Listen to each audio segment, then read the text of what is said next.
never knew you. That's never going to happen. I want to give you my greatest assurance.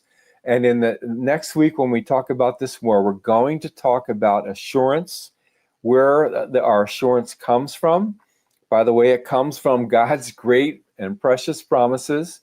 And there are many, many assurance verses. And if you want to download my brochure, pamphlet, there's a whole section in there on assurance of salvation and how we can know for certain that we are saved. So I hope you found this interesting. We have some more layers of difficulty and complexity in this verse that we're going to go through. But I believe at the end, and we're more than halfway through, but at the end, you're going to say, whew, I think I finally get that passage of Jesus in the Sermon on the Mount. I always struggled with that. And it's not an easy passage, and it's not a happy passage. It's a warning passage. I don't want to diminish any of that.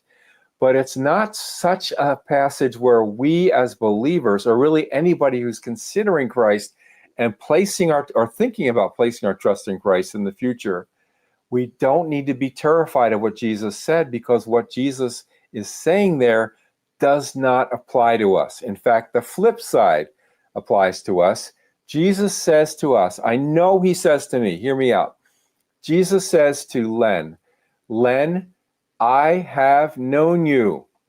I've known you for over 50 years. You are mine. You are one of my sheep. You hear my voice, and I know you, and you know me. Okay? So I really hope that helps for tonight.